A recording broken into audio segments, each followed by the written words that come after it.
ओम शांति। आज 11 अप्रैल की मुरली है। बाबा ने कहा, सीप में है मोती जैसे, सीप में है मोती जैसे, मुरली एसेंस है बिल्कुल वैसे। होली हंस बन ज्ञान रतन चुगना है ऐसे, तब बन पाएंगे हम बिल्कुल बाबा जैसे। ओम शांति। बाबा ने कहा, तन मन धन और संबंध का श्रेष्ठ सौदा। आज सर्व खजानों के सागर रत्नागर बाप अपने बच्चों को देख मुस्कुरा रहे हैं कि सर्व खजानों के रत्नागर बाप के सौदागर बच्चे अर्थात सौदा करने वाले कौन हैं और किससे सौदा किया है। परमात्मा सौदा देने वाले और परमात्मा से सौदा करने वाली सूरतिया कितनी भोली है और सौदा कितना बड़ा किया है। यह इतना बड़ा सौदा करने वाले सौदागर आत्माएं हैं, यह दुनिया वालों को समझ में नहीं आ सकता। बाबा ने कहा है कि आज अपने बच्चों को देखकर वो मुस्कुरा रहे हैं कि कितने बच्चे कितने बड़े सौदागर हैं, कि बाप को प्यार दिया और बाप ने सब कुछ दे दिया। माने शिव बाबा को हमने मात्र प्यार दिया, मात्र उनको दिल से स्वीकार किया और बाबा ने अपना सारा खजाना उनको दे दिया। तो बाबा मुस्कुरा रहे हैं कि आज जो मेरे सौदागर बच्चे हैं कितने महान हैं और कितने चालाक हैं कि अपने बाप को दिल देकर बाप का सारा खजाना ले लिया, खुशियाँ ले ली, शक्तियाँ ले ली, बाबा का प्यार ले लिया, सब कुछ।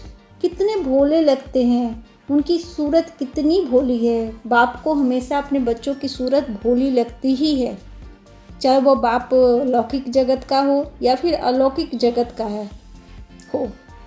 यह इतना बड़ा सौदा करने वाली सौदागर आत्माएं हैं, यह दुनिया वालों की समझ में नहीं आ सकता। जिनको बाबा मिले हैं, जिनको बाबा का प्यार मिला है, वही समझ सकते हैं कि बाबा का प्यार क्या है। बाकी लोग नहीं समझ सकते क्योंकि उनको नहीं पता कि शिव बाबा कितना प्यार करते अपने बच्चों को, कितना भरपूर देते हैं अपने बच्चों को। जिनका दिल का स्नेह बाबा से लगा है वही समझ सकते हैं कि कितने सस्ते में उन्होंने कितना महंगा सौदा किया है। आज एक याद की यात्रा पे सिर्फ बाबा को याद ही तो करना है और याद के बदले में बाबा सर्व खजाने अपने दे देते हैं, सर्व मनोकामनाएं पूरी कर देते हैं। ये कितनी बड़ी बात है। एक जन्म का सौदा करने से अनेक जन्म सदा मालामाल और भरपूर हो जाते हैं। मतलब एक जन्म का सौदा, बस इस जन्म में आप बाबा को याद कर लेते हैं, याद की यात्रा में रहते हैं तो आपका 21 जन्म सुधर जाता है। 21 जन्मों तक हमेशा वो आप राजा बनकर रहते हैं। आपके पास किसी भी बात की कमी नहीं रहती है। सुख शांति, बाबा का प्यार मालामाल कर देते हैं। बाबा दौलत से भी मालामाल कर देते हैं। बाबा कहते हैं, और निमित्त सौदा करने वाला भल कितना भी बड़ा बिजनेसमैन हो, लेकिन वह सिर्फ धन का सौदा, वस्तु का सौदा करेंगे।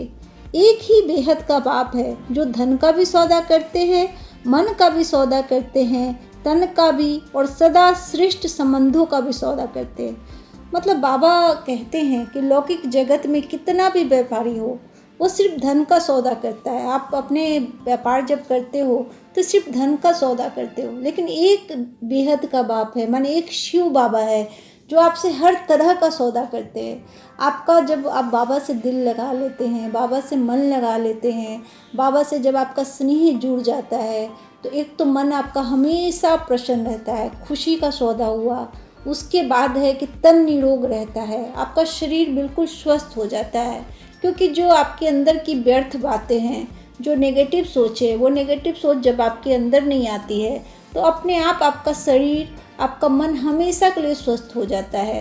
और जब आप दूसरों के लिए अच्छी भावनाएं रखते हैं, शुभ कामनाएं रखते हैं, शुभ भावनाएं रखते हैं तो आपके संबंध भी बहुत अच्छे हो जाते हैं। मतलब हर तरफ से फ़ायदा ही फ़ायदा, दौलत का फ़ायदा, पैसे माने समझिए कि संबंधों का फ़ायदा, आपकी तंदुरुस्ती का फ़ायदा, माने इतना फ़ायदा। एक बाप से रिश्ता रखेंगे, एक बाबा से रिश्ता रखेंगे तो फ़ायदा ही फ़ायदा है।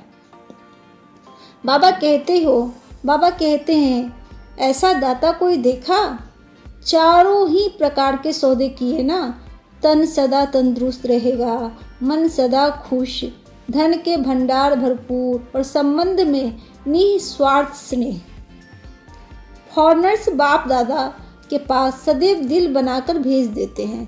पत्र भी दिल के चित्र के अंदर लिखेंगे, गिफ्ट भी दिल को भेजेंगे। तो दिल दिया ना, लेकिन कौन सी दिल दी? एक दिल के कितने टुकड़े हुए पड़े थे। ऊंचे ते ऊंचा भगवान उनसे मिलने की विधियाँ भी लंबी चौड़ी बता दी। उसी चक्र में भक्त आत्माएं सोच में पड़ी हुई है। बाबा के कहना है कि जो फॉरेनर्स हैं वो हमेशा दिल बनाकर भेज देते हैं।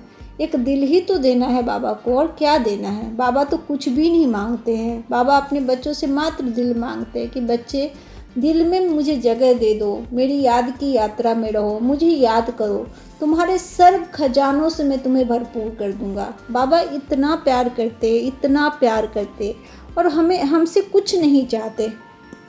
लेकिन हम तो सोचे कि कौन सा दिल दिया बाबा को। क्या ऐसा तो नहीं कि एक दिल में बाबा को भी बैठा लिया और उसी दिल में फिर इस दुनियादारी को भी बैठा लिया, दुख दर्द को भी बैठा लिया, मतलब एक दिल के टुकड़े टुकड़े कर दिए। तो तब फिर बाबा कैसे मिलेंगे? एक दिल, उसमें बाबा भी बैठे हैं, सगे संबंधी भी बैठे हैं, बैठे बातें भी बैठी है, लालच भी बैठा हुआ है, क्रोध मोह, लोभ मोह, माने सब कुछ बैठा हुआ है।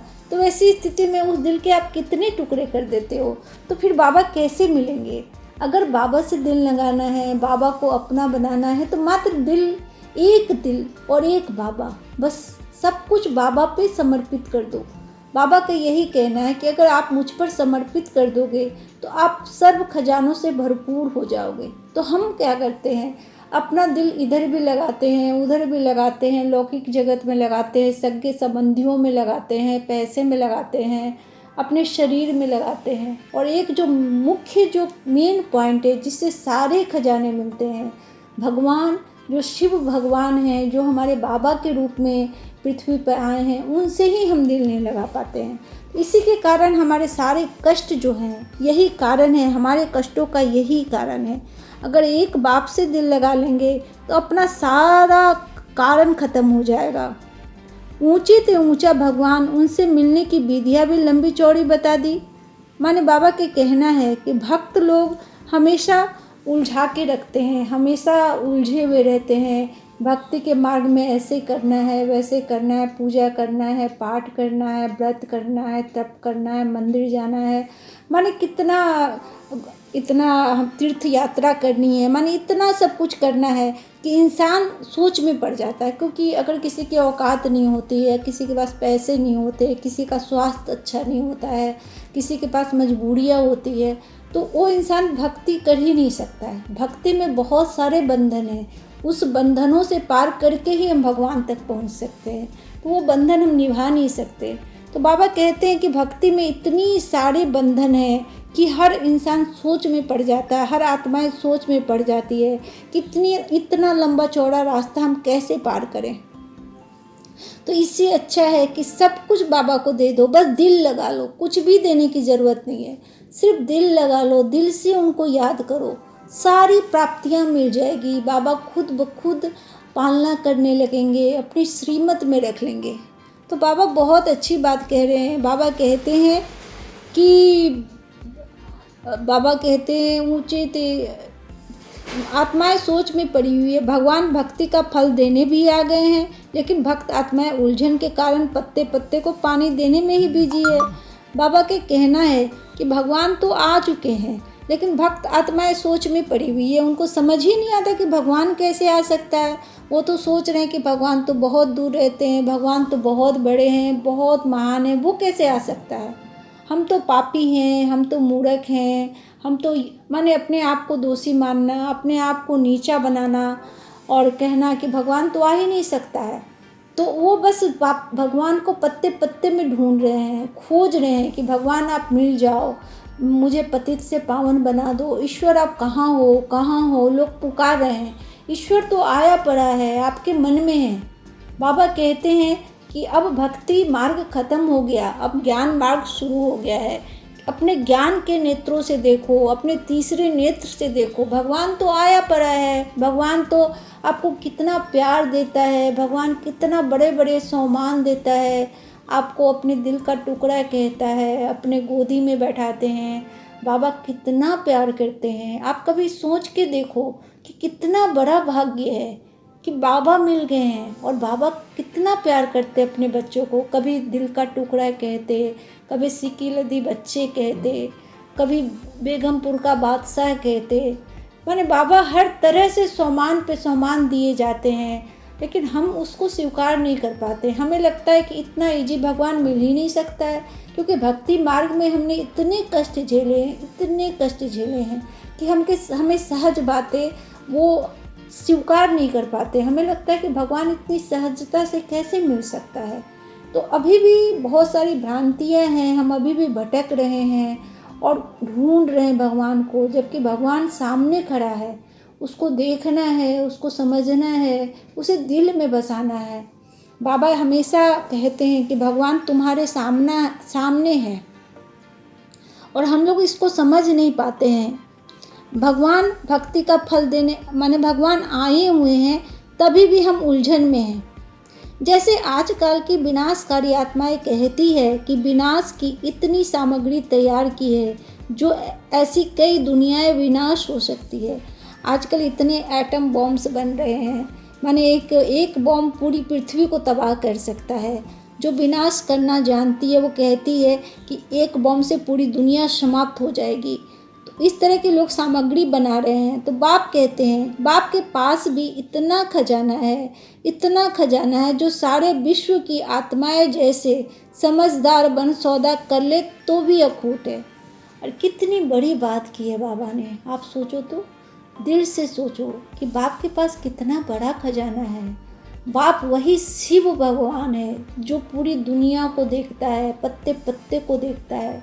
बाबा कहते हैं कि विनाश, जो एक बम पूरी दुनिया को विनाश कर सकता है, उसी तरह मेरे पास इतना अखूट खजाना है, इतना बड़ा खजाना है कि पूरी दुनिया भी मेरे से सौदा कर ले, माने पूरी दुनिया भी मेरे से प्यार कर ले, पूरी दुनिया भी सारे खजाने मेरे से ले ले, तभी भी वो ख़त्म होने वाला नहीं है। माने पूरी दुनिया के बच्चे भी बाप को याद करके उनके सारे खजाने ले ले, तभी भी वो ख़त्म नहीं होने वाला। अकूट खजाना है बाबा के पास। इतना है, इतना है कि आप भरपूर होते भी चले जाओगे, लेकिन बाबा के पास कभी ख़त्म हो ही नहीं सकता है। बाबा अपने बच्चों को कैसे न कैसे समझाते रहते हैं, बताते रहते हैं कि बच्चे ऐसे करो, ऐसे करो। तो बाबा कहते समझदार बन जाओ, समझदार बन जाओ। क्यों पुरानी दुनिया में उलझे हुए हो, क्यों देह के मोह में पड़े हुए हो। समझदार बनकर बाप के पास आ जाओ, बाप की बात समझो।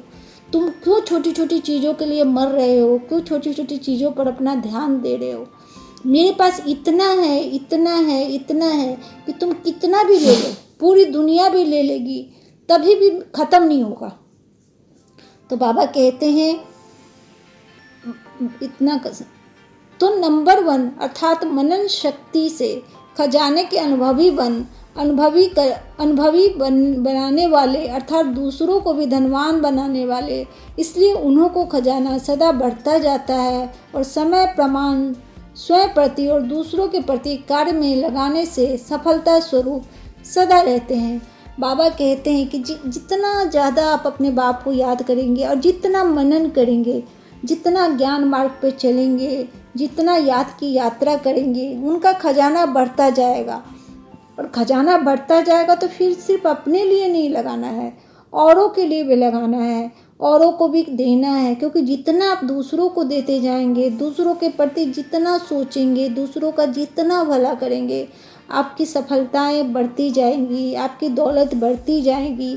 क्योंकि बाबा इस बात पर बहुत ध्यान देते हैं, बहुत कहते हैं कि सिर्फ अपने लिए कभी मत सोचो। जैसे मैं भगवान हूँ, लेकिन मैं सबके लिए सोचता हूँ, मैं एक एक बच्चे के लिए सोचता हूँ, चाहे वो मेरा लास्ट बच्चा ही क्यों ना हो।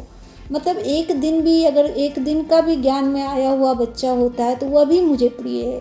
मुझे हर बच्चा प्रिय है, मैं हर बच्चे के लिए सोचता हूँ। वैसे ही तुम भी हर व्यक्ति के लिए सोचो, सबके लिए अच्छा सोचो, और तुम्हारे पास जो भी खजाने हैं तुमने इकट्ठा किया है मेरी याद से, उन सबको बांटो। जितना बांटोगे तुम्हारा उतना ही बढ़ता चला जाएगा। इस खजाने का कंडीशन यह है, जितना औरों को देंगे, जितना कार्य में लगाएंगे, उतना ही बढ़ेगा। वृद्धि होने की विधि यही है। इस विधि को न अपनाने के कारण स्वयं भी वृद्धि नहीं, दूसरों की सेवा करने में भी वृद्धि नहीं होती। अगर इसको नहीं अपनाते अपनी लाइफ में तो हमें बरकत नहीं होती है।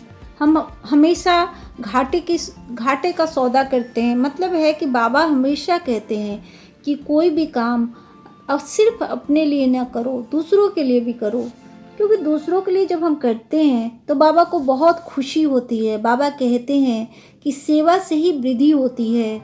संख्या की वृद्धि नहीं कर रहे हैं, संपन्न बनाने की वृद्धि। जहाँ परमार्थ है वहाँ व्यवहार सिद्ध और सहज हो जाता है। जब हम बाबा की याद करते हैं, जहाँ दूसरों का हम भला सोचते हैं और जो बाबा से हम लेते हैं, दूसरों को देते जाते हैं, तो उससे हमारी बरकत ही बरकत मिलती है। परमार्थ की भावना से परिवार में भी सच्चा प्यार, एकता स्वतः ही आ जाती है।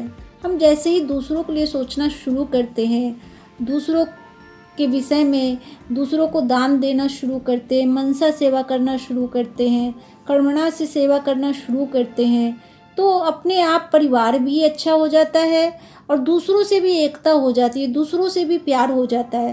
मतलब हर आत्मा के प्रति प्यार। बाबा हर मुरली में कहते हैं हर आत्माओं से प्यार करो, हर आत्मा के लिए सोचो, सबको शुभ भावना दो, सबको शुभ कामना दो, तो परिवार भी श्रेष्ठ, व्यवहार भी श्रेष्ठ। तो आप भी मास्टर ज्ञान सूर्य सबको रोशनी देने वाले हो। अच्छा, ओम शांति।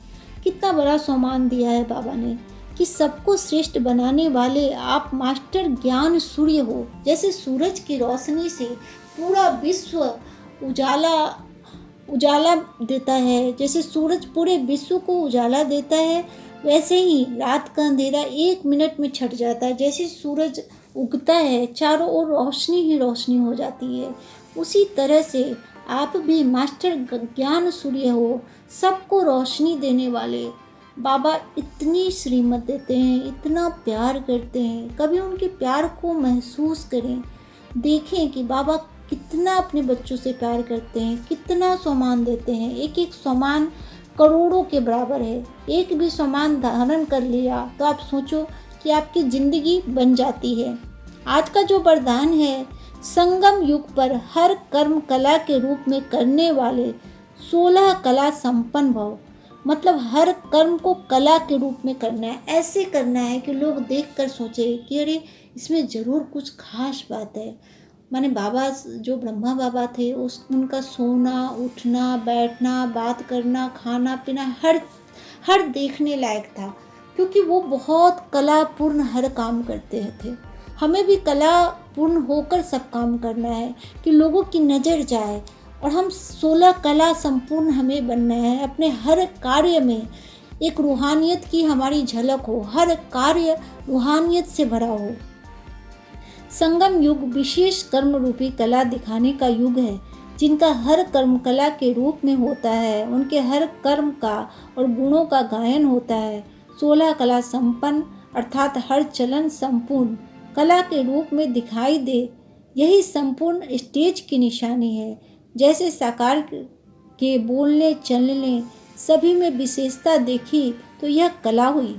उठने बैठने की कला, देखने की कला, चलने की कला थी, सभी में न्यारापन और विशेषता थी। तो ऐसे फॉलो फादर कर 16 कला संपन्न बनो। मतलब ब्रह्मा बाबा को फॉलो करना है, उनके हर गुण को धारण करना है और 16 कला संपन्न बनना है। मतलब किसी भी तरह का व्यर्थ न हो मन में। आपकी एक एक माने कर्म से, आपकी एक एक सोच से रूहानियत की झलक मिले। ऐसे रूहानियत से भरपूर होना है, ब्रह्मा बाबा जैसा बनना है, 16 कला संपूर्ण बनना है। आज का स्लोगन है पावरफुल वह है जो फौरन परख कर फैसला कर दे। मतलब वो पावरफुल मतलब है कि हमारे मन में बहुत दुविधा रहती है, इतनी दुविधा रहती है, हम छोटी छोटी बातों पर मंथन करते रहते हैं, हम हमेशा असमंजस्य में रहते हैं कि यह काम सही है, गलत है, करना चाहिए, नहीं करना चाहिए। लेकिन योग के माध्यम से जब हम पावरफुल बन जाते हैं तो खुद ब खुद हमें परखने की शक्ति आ जाती है, क्योंकि व्यर्थ खत्म होता है तो माइंड क्लियर हो जाता है। और बाबा की दृष्टि जब हमें मिलती है तो हम बहुत ही पावरफुल हो जाते हैं और हर कार्य को बहुत अच्छे से कर पाते हैं। आज का जो शुभ विचार है, हम ऊंचे से ऊंचे पिता परमात्मा के बच्चे हैं, इस शुद्ध नशे में रहो तो चलन बड़ी रॉयल होगी। मतलब बाबा ने कितनी बड़ी बात कह दी कि अगर हम इस नशे में रहे कि मेरा पिता भगवान है, हम भगवान के बच्चे हैं, तो ये कितना बड़ा नशा है। आप खुद सोचो कि कितनी, अगर आपको कोई अनमोल चीज़ मिल जाती है तो आप कितना नशा होता है उसका कि अरे मैं इसका मालिक हूँ, मेरे पास ये है। तो आप ये सोचो कि इतना बड़ा बाप आपको मिला है, भगवान मिला है। अगर भगवान मिला है तो इससे बड़ा नशा क्या हो सकता है। तो हमेशा एक नशे में चलन होगी, एकदम खुद को राजा समझेंगे क्योंकि बाबा मिल गया है, भगवान मिल गया है, तो मुझसे बड़ा राजा कौन हो सकता है। आज का जो सम्मान है, मैं आत्मा 16 कला संपन्न हूँ। मतलब बाबा ने कहा कि हमेशा दिमाग में रहे कि मैं 16 कला संपन्न हूँ, मेरे अंदर सब सतोगुणी आत्मा हूँ, मैं पवित्र आत्मा हूँ, मैं शांति स्वरूप आत्मा हूँ, मैं ज्ञान स्वरूप आत्मा हूँ, मैं प्रेम स्वरूप आत्मा हूँ, मैं मास्टर ज्ञान सूर्य हूँ, मेरे अंदर बस अच्छाइयाँ ही अच्छाइयाँ है। अगर हम ऐसा सोचेंगे तो हम 16 कला संपूर्ण हो जाएंगे। बाबा ने वरदान दे दिया है कि 16 कला संपूर्ण हो जाओ, बाप की याद में रहेंगे, मुरली फॉलो करेंगे, पढ़ेंगे तो 16 कला संपन्न बिल्कुल हम हो जाएंगे। आज का जो अव्यक्त इशारा है वह है लास्ट समय को सोचते हो लेकिन लास्ट स्थिति को सोचो। हम हमेशा भविष्य की कल्पनाएं करते रहते हैं, हमेशा सोचते रहते हैं कि अपने बुढ़ापे के लिए ये जमा कर लें, अपने बुढ़ापे के लिए ये जमा कर लें, हमें अपना भविष्य ऐसे बनाना है, ऐसे जमा करना है। लेकिन हम नहीं सोचते हैं कि लास्ट स्थिति कब आ सकती है, क्योंकि हमें नहीं पता कि हम कब तक इस दुनिया में हैं, कब तक इस दुनिया में रहेंगे और कब हमें इस दुनिया से जाना पड़ेगा। तो बाबा कहते हैं हमेशा अपने आप को आत्मा समझो, देहभान से मुक्त रहो, क्योंकि कभी भी लास्ट स्थिति आ सकती है, कभी भी बाबा का बुलावा आ सकता है। तो अब हमेशा यह सोच के चलो कि यह ड्रामा है, इस ड्रामा से कभी भी रोल ख़त्म हो सकता है। अगर आप ऐसा सोचेंगे तो आपका हर कर्म श्रेष्ठ होगा, आप हमेशा अच्छा कर्म करेंगे, हमेशा बाबा से कनेक्शन रखेंगे। यह दुनिया एक भ्रम है और बाबा ने जो नाटक करने भेजा है वो नाटक कभी भी खत्म हो सकता है। इसलिए हमेशा अपने लास्ट स्थिति को ध्यान में रखते हुए कर्म करना है। आज जो योग का अभ्यास करना है, मैं मास्टर ज्ञान सूर्य हूँ। तो आप बैठें और योग अभ्यास करें और मन ही मन बाबा को याद करते हुए योग का अभ्यास करें। मैं मूल वतन में ज्ञान सूर्य शिव बाबा के सम्मुख हूँ, उनकी सर्व शक्तियाँ मुझ में समा रही है। मैं मास्टर ज्ञान सूर्य बनता जा रहा हूँ। मैं मास्टर ज्ञान सूर्य अंतरिक्ष में स्थित हूँ। ज्ञान सूर्य सर्वशक्तिमान परमात्मा की किरणें मुझ पर पड़ रही है और मुझसे होकर सारे संसार में जा रही है, जिससे संसार से अज्ञान अंधकार दूर होता जा रहा है। निर्बल आत्माएं शक्तिशाली बनती जा रही है। इन शब्दों को मन ही मन धारण करते हुए योग करें, एक एक शब्द को लिखें और उस पर मनन करें, चिंतन करें और चिंतन करके बाबा से कनेक्शन करें। मैं मास्टर ज्ञान सूर्य हूँ। इसको आपको ध्यान धारण करना है, इस सोमान को, और योगाभ्यास करना है। दिन में जब भी आपको टाइम मिले एक एक शब्दों को मनन करना है, लिखना है, याद करना है, उसके बाद योग का अभ्यास करना है। आज का जो चिंतन है वह है ज्ञान को स्वरूप में लाकर उसका प्रत्यक्ष रूप दिखाने का समय चल रहा है। स्वयं ज्ञान की लाइट से प्रकाशित हो, दूसरों के जीवन को प्रकाशमान बना रहा हूँ। मेरे बोल, कर्म, चेहरा, मुख, नयन, चाल चलन में रूहानियत ही दिखाई देती है। बाबा का कहना है कि अपने को ज्ञान सूर्य समझना है। मास्टर ज्ञान सूर्य समझते हुए यह कहना है कि अभी वही भक्ति मार्ग अब ख़त्म हो गया है, ज्ञान मार्ग शुरू हो गया है और खुद ज्ञान लेते हुए, बाबा से कनेक्शन करते हुए दूसरों को भी प्रकाशवान बनाना है और हमेशा सोचना है, अपने को सम्मान देना है कि मेरे बोल, कर्म, चेहरा, मुख, नयन, चाल सब में रूहानियत है। रूहानियत से भरा होकर जीवन जीना है और रूहानियत तभी आ सकती है जब हम बाबा से कनेक्शन करेंगे, योग में रहेंगे, मुरली का मनन करेंगे, चिंतन करेंगे, मुरली सुनेंगे, पढ़ेंगे। एक हमेशा ये सोचेंगे, एक मेरा बाबा दूसरा न कोई। हमेशा अपने आप को भाग्यवान समझेंगे कि हमें भगवान मिल गया है, अब हमें क्या चाहिए। तो इस तरह से मनन चिंतन करने से आहिस्ते आहिस्ते ज्ञान सूर्य बनते चले जाएंगे और दूसरों को भी रोशनी देते चले जाएंगे। ओम शांति।